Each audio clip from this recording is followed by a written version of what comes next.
Great. So we'll get started, and I'm sure other folks will trickle in throughout the hour. So I just want to welcome everybody to the BIPOC and Animal Wellbeing Collective Subcommittee's information session. I'm Nadia Oseguera Ramon, and I'll be doing some introductions before we dive into the rest of the session. Um, we're going to have about 30 minutes worth of presentation, and then we're going to do Q&A in the second half. So if questions or comments come up, please drop them in the chat and we will address them later on. Sheila, can you go to the next slide, please?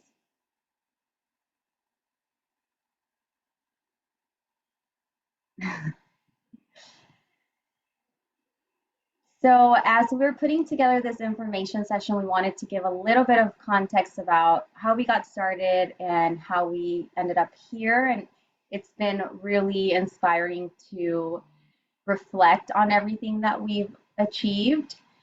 So most of you might already know that this space or this community started as a Zoom meeting where two individuals got together because they needed support being in this predominantly white and racist field. And those two folks then invited an individual each, and the call grew through word of mouth. What's really remarkable about this call is that since its inception in 2021, that meeting room has been open every single Friday, and there's been at least 2 people attending this meeting. I think that speaks not only to the community that we've built, but also to the need for support in this field. I want to talk about the Best Friends Animal Society National Conference that happened last year because this was a pivotal moment for the collective. So Maddie's fund, who's been a great supporter of ours, gave us some funding to send about 20 to 30 folks to get together in Houston and strategize about how we wanted to grow and sustain the community that we had built. We left that strategy meeting feeling super inspired and energized. And then because we were in a predominantly white space, held by Best Friends, who does have a tarnished history of white supremacy, one of the collective members encountered a racist incident at the hands of 2 white women who still remain employed by Best Friends. But besides the harm that this person experienced, it really showed what community looks like. So we all banded together. We wrote a statement denouncing the racist incident and urging Best Friends to take action. So that Instagram post that Sheila shared has the full statement. And while Best Friends didn't take the necessary action of actually disciplining those employees, we were able to move this work forward because PetSmart Charities was able to stand in solidarity with us through their funding opportunities, and they provided us a grant of $30,000 to start formalizing our community, which is where the collective came from. I want to thank our fiscal sponsor, the PAW Mission. When that grant was awarded to us, we didn't have a bank account, we didn't have an EIN, we were just a group of folks who were getting together to support each other. And Jessica Lopez, the executive director at the PAW Mission, she's been part of the community that we have built. She just raised her hand without hesitation and said, I will be your fiscal sponsor. And because of them, we were able to secure those funds and start our work. So why did we decide to go with a collective? We were kind of talking, are we a collaborative? Are we a community? And my memory tells me that it was actually Roland Fields, one of our collective members, who said, we are a collective. And so when I was doing this presentation or getting ready for it, I was like, let me look up the definition. And so by definition, a collective is a number of people considered as one group or a whole. And if that doesn't perfectly sum up who we are, I don't know what else does. But for us, the way that that is reflected is we're a community or a group of people who have the shared lived experience of oppression and racism in animal welfare and outside of animal welfare. So we already have that shared experience. And because of those experiences, we are also a very resilient group of people. It was important for us to not replicate or feed power imbalances or inequities that can exist even amongst BIPOC folks. So that is why we decided to prioritize a model that is focused on solidarity and collective care instead of individualism or hierarchy. Next slide, Sheila.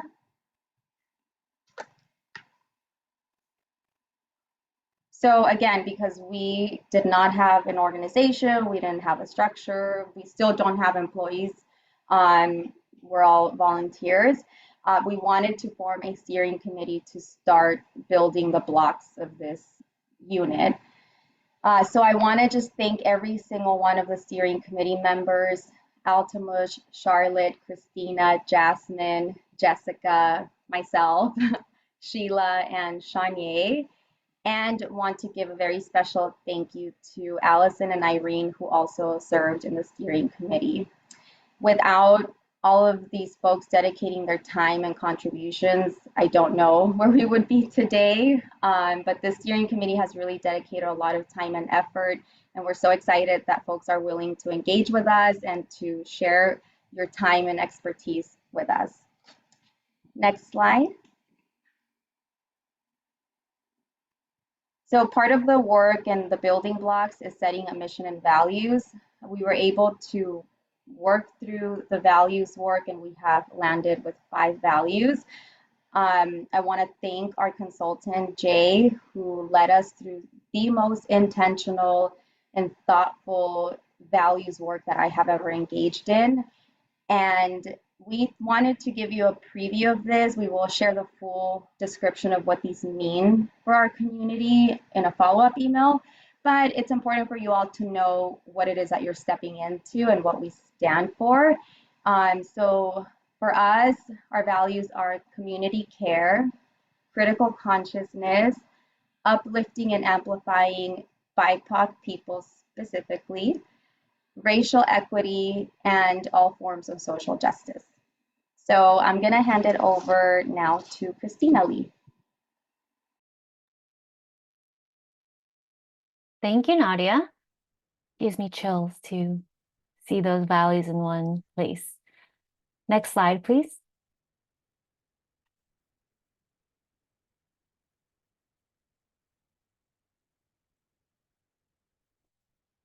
In order to gain and implement diverse BIPOC perspectives and move our amazing work forward, we created the 3 subcommittees that you see on the right. They mirror our current priorities as we continue to formalize the collective: engagement and outreach, structure, culture, and equity, and harm repair, healing, justice, and community care. We'll go into detail for each one shortly, but before we do that, we wanted to share a couple of things that are and were essential to us as we envisioned and implemented these groups.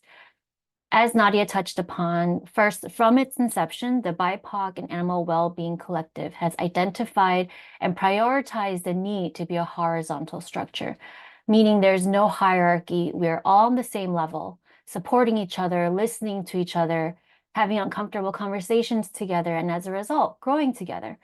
It's the way we've been operating the steering committee, and we want that same structure to be present across all our subcommittees. Next slide. Second, we wanted to set clear expectations for the subcommittee members so that everyone is set up for success. We're asking for a 4-month commitment, and that will bring us to the end of 2024. We expect it to be about 1 to 2 hours each week, and those hours would include meetings and collaborative work offline. And what do we mean by that collaborative work? It's a lot of communication, hopefully clear communication. We use a lot of different apps to help us stay organized and stay on track. We use Slack, we send messages to each other, send links to each other, ask for approval on things. from each other. We use Trello. We have different cards for different projects. And if you're not familiar with those two apps, it's a great opportunity to learn as they're very helpful in life in general. We also use different collaborative documents. It could be Canva, it could be Google Docs, Google Sheets, whatever it is, we're asking each other for feedback, comments, questions, edits, so that we can work together to get those out.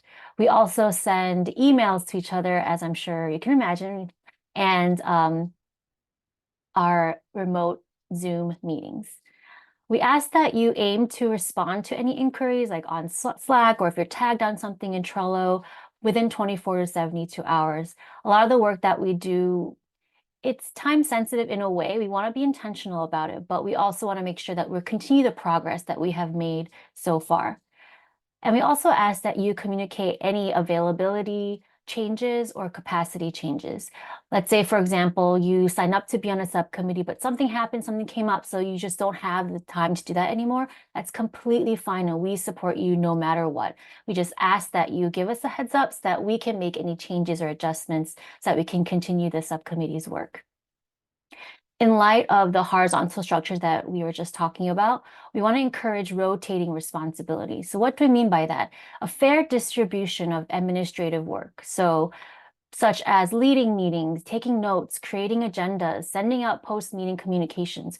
We don't want just one person responsible for all those things or each of those things. We want everyone to take turns. And I think that's also a great way for us to build our skill set. If you're not comfortable leading meetings, what a great way in a supportive community to practice that muscle. And finally, we're really proud and excited to be able to offer stipends to the committee members. And the collective currently has $10,000 budgeted towards stipends through 2024. I encourage you, if you haven't already, to read through the documents that Sheila will put in the chat to get more in-depth details and information about the expectations for the committee. And now I will pass it on to Jessica, who will give a high-level update on the collective's finances. Hi, all. Sorry, I was running late, but let me switch over. I'm doing this from my phone. So let me pull up our update. But as you guys can see on the pie graphs, we did receive a wonderful first grant from PetSmart Charities. Our initial steering committee of 9, we carefully planned how to allocate the funds to various projects. This milestone marked the beginning of our journey to more strategically and sustainably shape the future of our collective. As of today, we've spent $18,400 of the original $30,000 grant. With these funds, we've made some impactful investments, a business Zoom account for our larger meetings, an in-person values meeting in Los Angeles with our steering committee members traveling from the East Coast, and the wonderful shirts designed by Charlotte Otero, who did our logo as well. Most of the funds have gone towards hiring contracted consultants to help us with our mission, values, and project management. We prioritize working with BIPOC and queer trans consultants. Lastly, thanks to Nadia Oseguera Ramon, we recently received an additional $10,000 from Maddie's Fund. These unrestricted funds will be dedicated to mutual aid and directly supporting BIPOC individuals in the animal well-being field. You can learn more and help shape the mutual aid process by joining our harm repair, healing justice, and community care subcommittees. And that is it. Doña Ramon.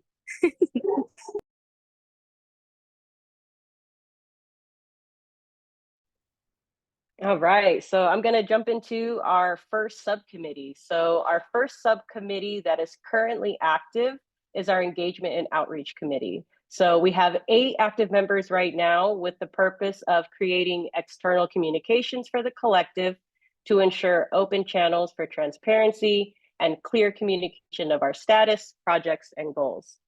We also hope to work to seek outreach opportunities to engage prospective members and partners.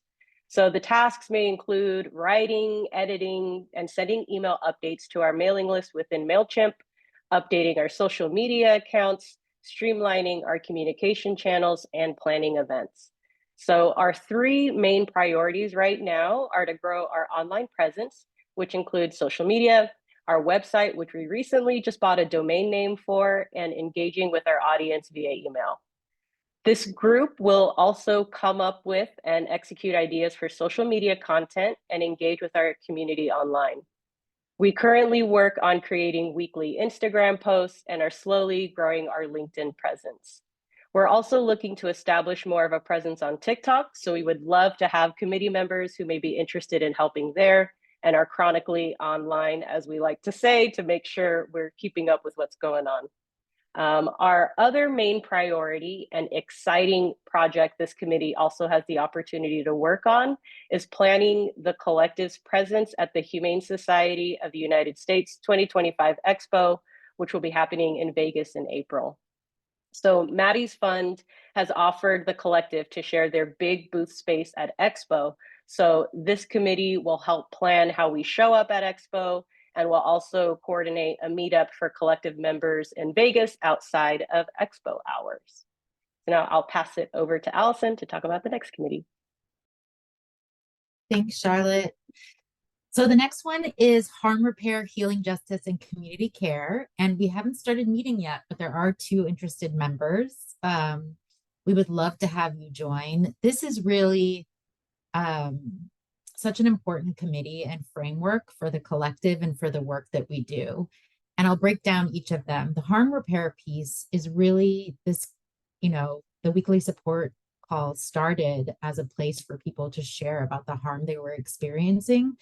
And I do want to say that harm can also happen. It's not just in predominantly white spaces. That harm also happens in BIPOC spaces. And it's really important that we have a space to hold each other accountable and to hold space for each other to feel supported and nourished. And that's really, we want to develop a process where we can repair harm, and even within the collective, that we can, if folks are willing to engage in that process, have folks come and be accountable and repair and change, because we don't want to replicate the harmful systems that exist everywhere.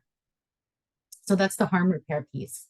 For the healing justice as well, this the work that we do, especially in the animal well-being space, it can be focused so much on the animal side, but also on the human side. It can come from a framework that's actually very harmful to BIPOC people and people in general. And for us, healing justice really is about centering the folks who are experiencing harm and creating practical and realistic and trauma-informed and inclusive practices to really uplift people and bring their strengths forward, and not from a place that is going to further shame or spaces that have been predominantly white-led institutions, that healing practices may actually cause more harm to people. So you can be part of this process as well. And the community care piece is really about us as that collective. And I love that definition that we heard about taking care of one another and really centering all of our healing rather than the individual or individual gain. So our priorities, and there's a lot to do, is the mutual aid and harm repair process. So what does it look like to hold each other accountable? What does it look like to engage in dialogue, to talk about harm and how to move forward? And then as far as the mutual aid, you've heard that we have funds designated for this use. How do we make this an inclusive process? We don't want anyone to have to prove that they're going through a hardship. So how do we collectively set up steps so that someone can come to us when they are in need of financial assistance, and we can provide that equitably? And we also want to look at community care. What does that look like for healing justice? What kind of modalities do people want? What kind of support, either mental health, physical health, emotional health, and how can we provide resources for that space?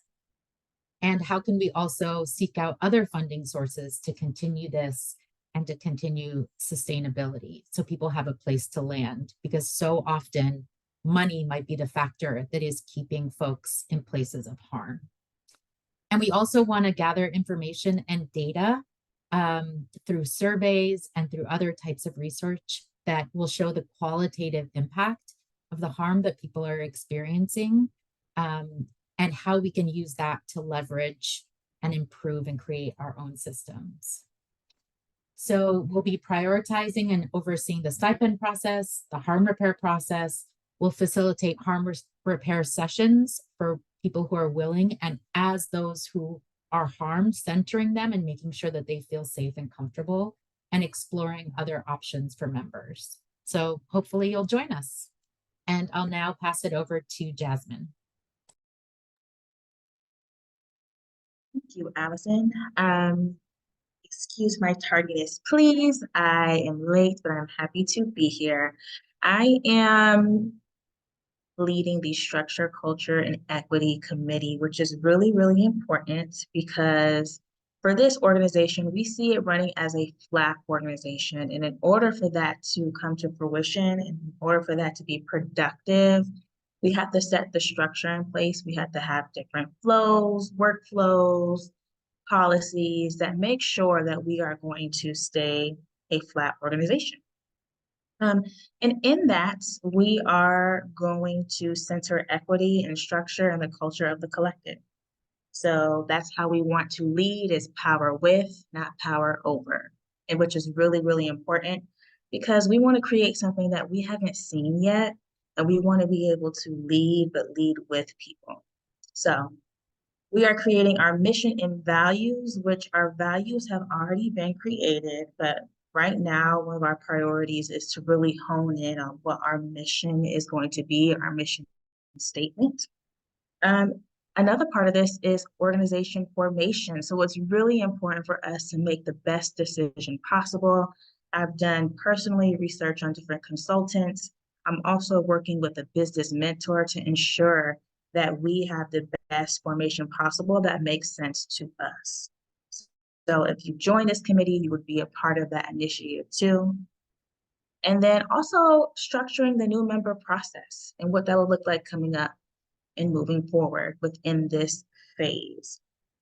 So if you are interested, or if you want to be in HR, or if you want to be in the DEI space, any of those fields professionally that you're interested in, this is going to be a great committee for you to join because you're going to get that hands-on experience with policy making, missions, values, how to create those workflows. This is all DEI, HR, culture building related, which I know a lot of you have expressed that you do want to get into those spaces. And this is a perfect way for you to get that hands-on experience where you can say that you've done the work and that you could eventually continue to do the work. So yes, no prior experience is needed for any organization. In fact, we want to give you that experience. We want to put you on in a way. We want to be able to give you that experience because we do know within animal welfare, sometimes those opportunities for growth are far few in between, especially for people of color. So what a huge initiative for us is to develop you. And this is a perfect way, if you've ever been interested in those things and culture, creating culture where you're currently at, how to create those workflows with power with, this is a perfect opportunity for you.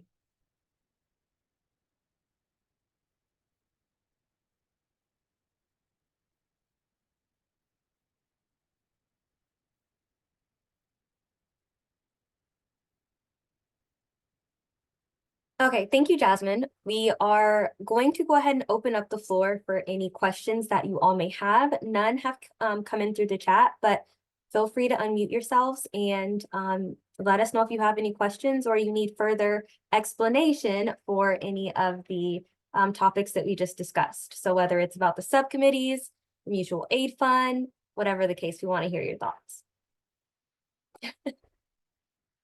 Charlotte's so good at this. I love that.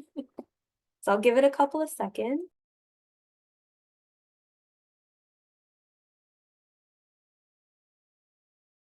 I can start us off with a question. Are we limited to only one subcommittee if somebody was interested in doing more than one? No, if you are interested and you have the capacity to do so, we welcome you to join as many as you'd like. We also had a question come in from the chat. What is the process of joining a subcommittee currently?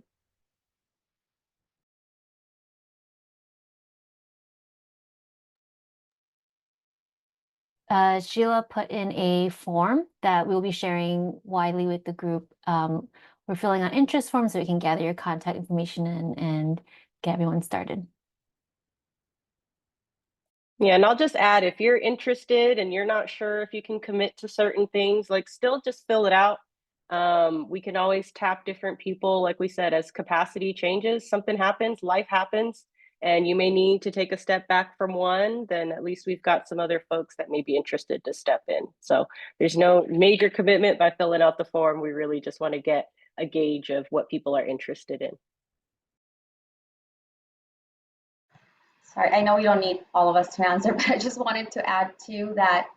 I think especially, I guess this would apply to all the subcommittees actually. If there's like one piece of the subcommittee that you're interested in, so for example, with the community care, harm repair, healing justice, like if you're more interested in like just the mutual aid process, or maybe you're only interested in healing justice, that's okay too. Whatever, we want people that are doing what they are interested in. We never want to force you to do something that you're not interested in.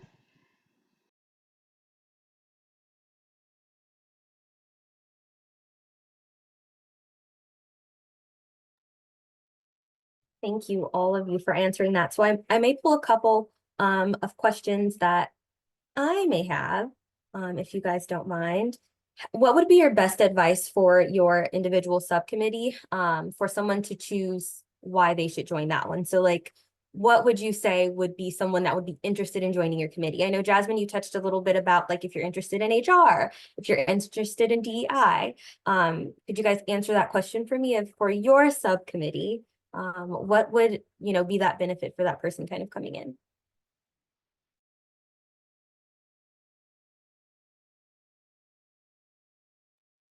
Well, I know I kind of spoke to that already. I'm actually interested in other committees myself. I'm leading this one because my professional experience has led me to lead this one in the best of my abilities. But if you do join this committee, this is really going to give you that hands-on experience that can help you in your personal and your own professional aspirations.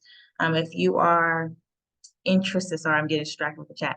If you are just interested in what setting culture for an organization, if you're interested into understanding how a flat organization would run or setting that precedent for an organization, this is for you.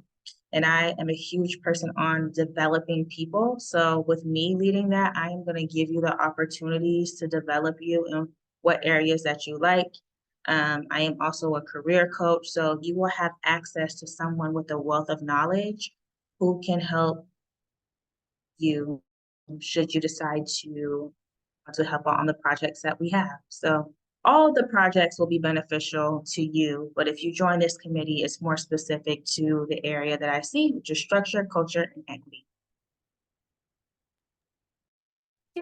Jump in too, because I think, and I'll just say this, I feel like it's a constant learning and unlearning for me to like decolonize my mind, and especially being in systems, like we live and breathe these systems that are so institutionalized. And for me, even like the reason why I wanted to get involved in the harm repair, healing justice, and community care is that there's so much that I didn't even realize was happening until I got into this space, and I didn't even have language for.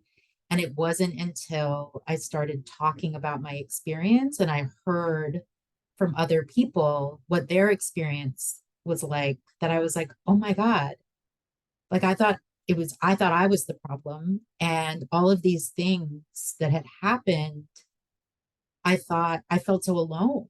And to actually be in a space and to hear other people's experience, especially around the racialized and ethnic experience, it opened my heart and my mind to learning and to being in community.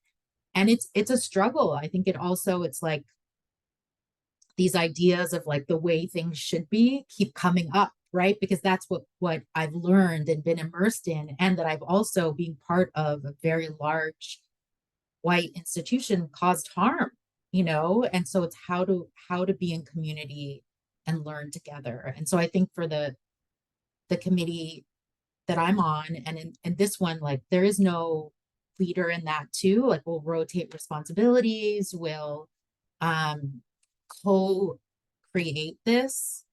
And I just feel like it's an opportunity to be open and learn and be in community together and create something that doesn't exist, because this other shit is not working and needs to be dismantled. So, and I think it's really hard to be accountable. That's the other piece, right? Like we don't, and have conflict and be able to move through it, and to be able to say like, I don't agree with what you're doing, even though you're a BIPOC person. And like, how do we navigate that? So anyway. Thanks, Allison. I love that. I think also, like, for the engagement and outreach, it's really sharing our stories, right? How are we going to be the ones to control our narrative and share the stories that we want to share? How do we share harms that people have experienced? Or also, how do we uplift each other as BIPOC people? So a lot of the engagement and outreach, there's social media. So if you want to get creative juices out, creating social media content, that's one of my favorite ways, because I don't get to do that in my 9 to 5, but here I'm able to get more of those creative pieces out. If you want any experience in marketing, that's a lot of where our team will do. And also building incredible like in-person experiences, right? Because we have these online experiences and these are great, but we're starting to get funding to have more opportunities to have an in-person meeting or have in-person summits or even just mixers, so that we can be in community together. And that's a lot of what the engagement and outreach will do, is just how do we rally together around certain things. If there's organizations within our collective and individuals that we want to uplift, that's really our channels to be able to do that. Thank you, Charlotte. It's really exciting. Like the mixers and being able to see each other in person and to be able to connect and then get on TikTok. I don't know, call Deborah. But yeah, to kind of figure all of that out. Did I miss anyone? Christina, did you go? How did you like telepathy? I wanted to say that I encourage anyone who wants to learn to join one of these subcommittees. Learning in general. When I first joined this group, the Friday calls, I have learned so much, and I have personally grown so much in the past year. Like there's so many things that I didn't know how to name, and I think a lot of that I also learned from Allison when she's the one who invited me to this group. So just being on a part of this collective is just a great opportunity to learn. So don't be overwhelmed or don't feel intimidated by not knowing certain things about how DEI works, or like what racism might look like in your workplace. Whatever it is, don't be overwhelmed, because this is a great supportive place to learn. Thank you, Christina. I agree. Coming onto these calls it's like my every Friday just kind of dump. But then seeing the work that the subcommittee's doing, it kind of adds that layer of impact that we have as a whole collective, and not just, for my own therapeutic space. So I love that. So I have a question from the chat. This one's going to go to Nadia. How many members are you looking to fill in each subcommittee? Thank you. So currently in the Outreach and Engagement Committee, we have 8 members. But as Charlotte mentioned, we are going to be doing a lot of work to prepare for Expo next year. So based on that workload, we are going to need more members. And as I said earlier, you can move around. Like if you want to join to focus on social media, one of us can take a step back from that and move over to the Expo work. So that committee, as I said, it has 8 members. We're anticipating at least another 8 once the expo work starts, which will be pretty soon. For the other 2 subcommittees, they currently only have 1 member each. I know, Allison, you said there's at least 2 other people interested. So we found that a good number should be an odd number in case we ever need to come to a vote on something. But about 7 to 9 people. If we go above 9, we've noticed that it becomes a little like too many cooks in the kitchen, and also folks tend to just like, oh, somebody else is going to do this, or, so the work kind of tends to fall through the cracks sometimes. So to that end, we'd like to get maybe 6 or 7 more folks to join each of the subcommittees. I will also say, as Christina mentioned, we have $10,000 allocated for stipends.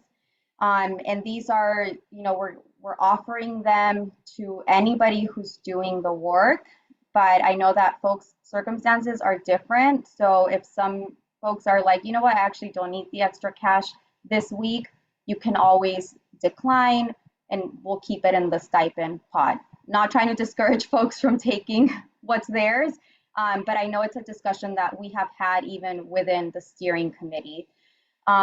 So we do expect to have the first grant that we got, the 30,000. We do expect to have a renewal for a second year and a third year. So that's why we say we have $10,000 through the end of the year, because that's when our grant term ends, and we're expecting a renewal. So it'll be important for us to take note of how much time folks are spending on the work they're doing, how much we're giving as far as stipends go.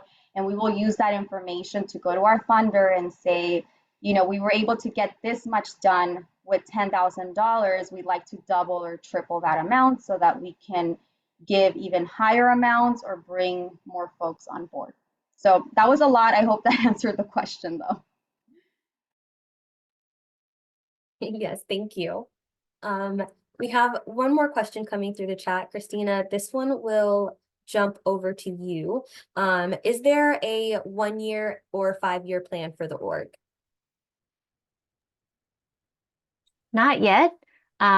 We are really excited to have that plan grow as this collective grows. So we're excited to have all of your opinions and voices heard while we build those 1-year and 5-year plans. We've been very intentional about our mission and values, as you guys have gotten a sneak peek into. So we want to be sure that we're intentional about those long-term plans as well.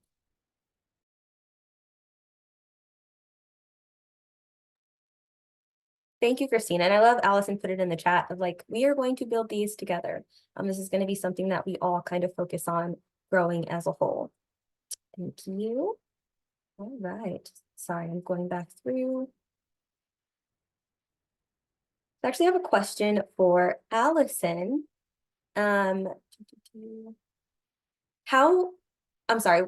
is a focus on harm repair and healing justice important for this collective? Ooh, I feel like that's so huge. I think it's foundational. We don't get these spaces, and that isn't acknowledged. And I think the repair piece, I think, another strategy that some folks do is to cut people off, right? And that may be necessary in some situations, but I think as a collective, what we've talked about is if someone is, well, first of all, acknowledging the harm, like that's so foundational, right? And having a place to support it. So the person who is being harmed, being supported, believed, and anything that they need. And then on the other side of that, it's like, what does the repair look like?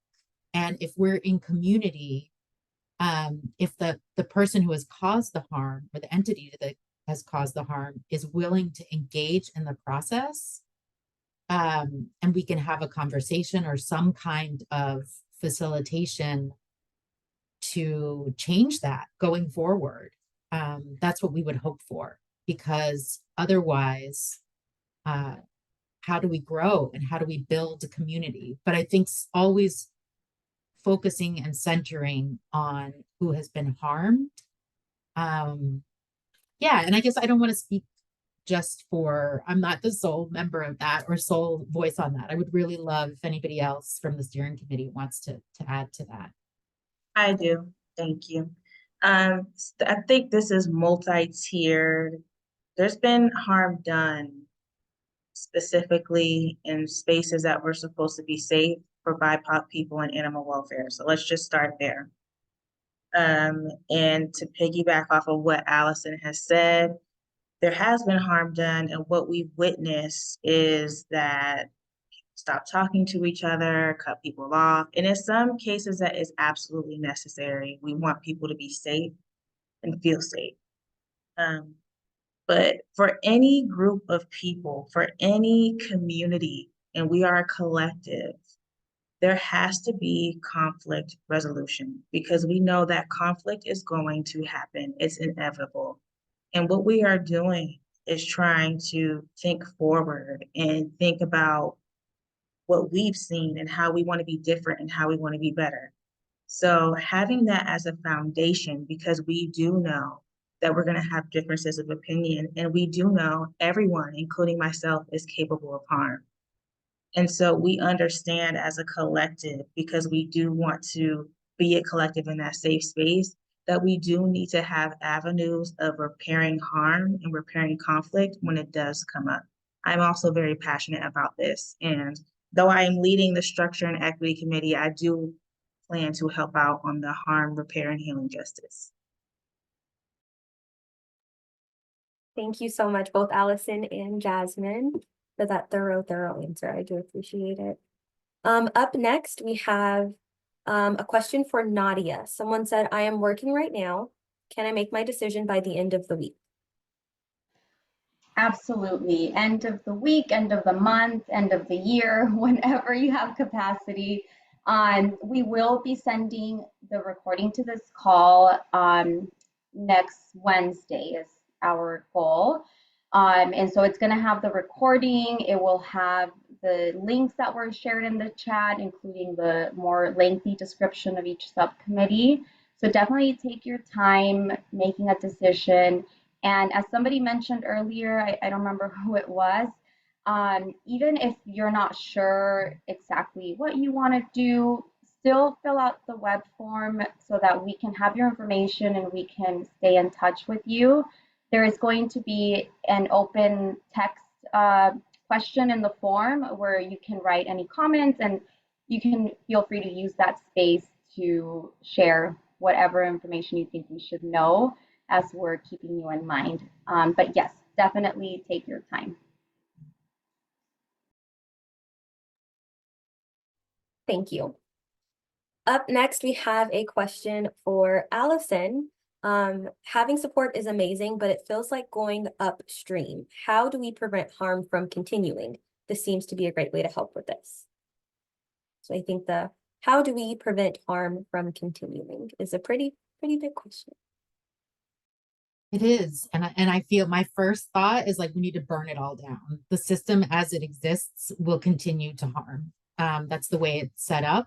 And it will squash the people doing the work and uplift the people who hold power. Yeah, so I don't know that we can prevent it, to be honest. But I think that as long as folks are working in this space, we can be a support system. I love what Altamosh put earlier about harm repair acknowledges the goal is to make the person whole. Healing justice is how we make them whole, where it's about them and not us. And, I feel like that really says it. And I do think that being part of the harm repair, healing justice, and community care, your voice can be included in that.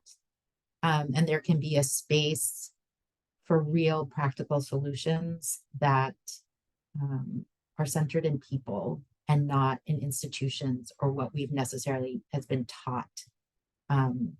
as might be the way to do things.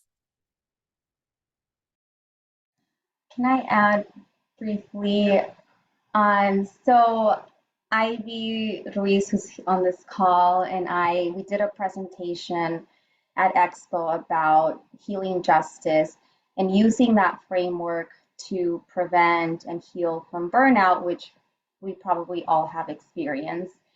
So part of that work, we're hoping to continue to talk about it because we had a good response primarily from BIPOC, but we had such a negative response from white people. Like they really took it hard, bless them. But I say this because there's so much out there about healing that is rooted, in my opinion, on white norms. Like go take a walk on the beach or do yoga, and like those things are helpful, but when we are living, right now we are experiencing a genocide that is being funded by our tax dollars. We're seeing police violence get worse.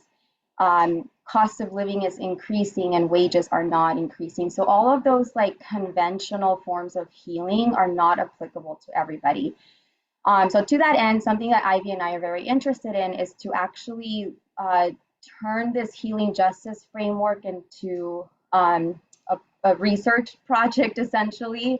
And we want to do that through the collective. And it's not to extract from our fellow collective members, but it's so that we can show, as folks are healing, we can show like these are the practices or the framework that we can implement to help people as a collective, not as individuals, but as a unit. And the data piece is going to be important because that is how we can, as Allison mentioned earlier, it's how we can continue to get funding so that we can support folks, because unfortunately, a lot of it might be dependent on funding.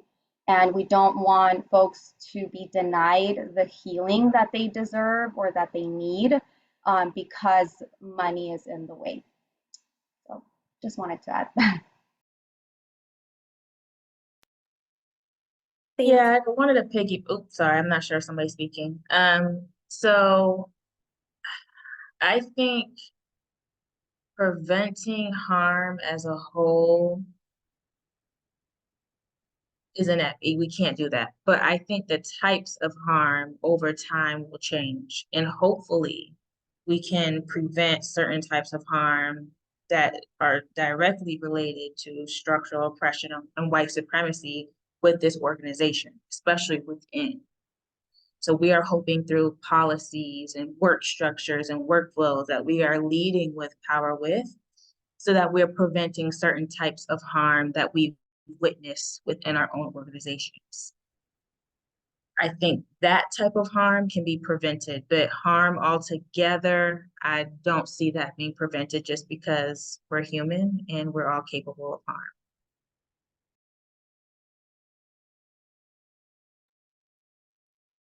Thank you, Jasmine. I'll open the floor. Did someone else unmute right before Jasmine? No.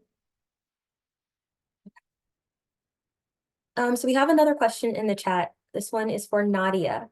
Would that type of work be part of the outreach and engagement committee? So research, publications, presentations at conferences, etc. Yeah, good question. So the healing justice, what I was just sharing about, that would happen under the community care, healing justice, and harm repair committee. So you mentioned presentations at conferences, and I want to share something that we did this year as folks were preparing to submit proposals at Expo. We put out an offering to collective members to help draft proposals because we know that time for folks is so limited. So we put the offering out.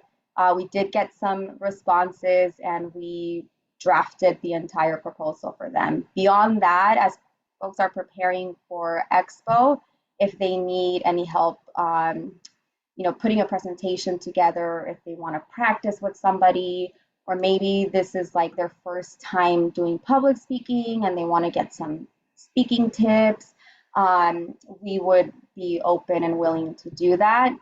It wouldn't necessarily fall under outreach and engagement because we know that there is so much wisdom and expertise across the collective. So it would be a call that we would be putting out for support, and then pairing people that way. But what the outreach and engagement committee would be responsible for is putting out those calls to action through email, through Slack, social media. So we're essentially the connectors, amplifying the work that's happening across the subcommittees and also the work that people in the collective are doing.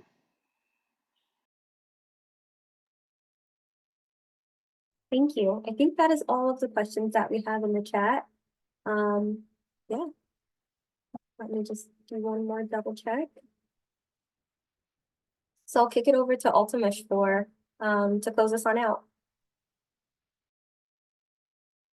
So I hope everybody's feeling the energy, and I just wanted to share something. Leadership is intentional, leadership is inclusive, leadership is healing, leadership is equity, leadership is diversity, leadership is fun, leadership is community care, and true leadership is collective. So with that thought, I would just request everybody who wants to join us can use these forms and the link attached to join any of committees. You don't have to decide right now. You can decide at the end of the year, as Nadia mentioned. And please follow us and support us. So we can be an us and build this collective together. Thank you.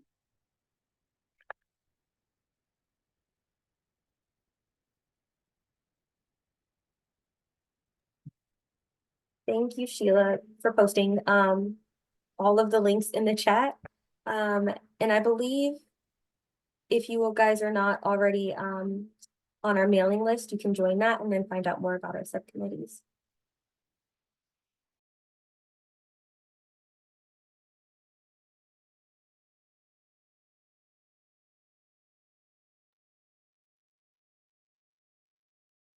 Thank you, everybody.